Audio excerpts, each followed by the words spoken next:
دوستان دستی بیا اینجا. این ترسی که من الان انجام بدم آقای شیمی توی مسابقات گاتره انجام داده، خیلی ترسی قشنگه. عباس یه جا من متوجه خوبه. این میشه کارت شما. به دور نشون بده.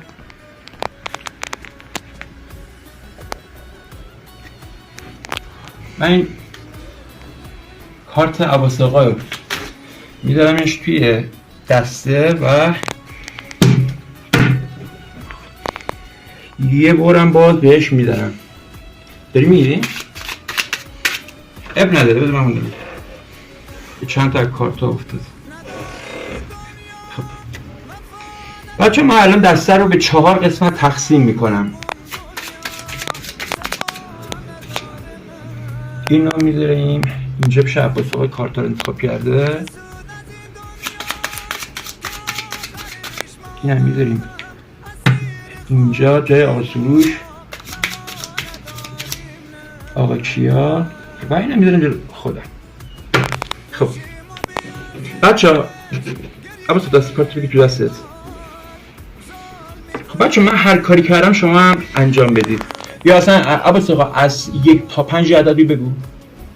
2 تا بشمار. 1 2 بقیه رو بر بزن بنداز روش.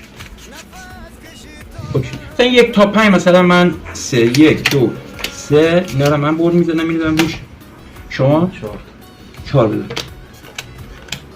اینا رو بر بزن بنداز روش. به جای آقا سویش هم من خودم انجام میدم. 1 تا 5 مثلا 3 1 2 3 یعنی ببین. خب حالا اینجا عباس آقا هر چند تا از کارت که میخوای بنداز وسط. 2 تا 3 تا 4 تا. خب من خودم هم اینقدر میدونم. سوی شما آچه شما به جای آقا سویش هم من میدازم. خب الان آقا کیا کارت هایی که این وسطی بیشتر یا کارت هایی که دست ما؟ کارت هایی که وسطی بیشتره نه؟ بده یه بار دیگه بشمار.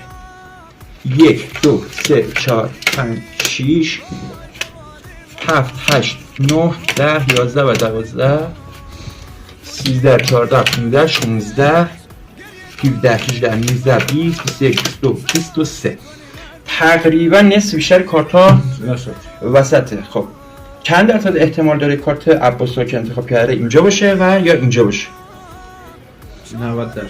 90%. 90% کجا؟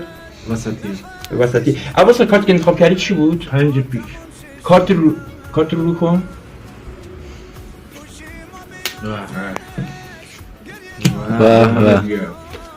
واه واه واه واه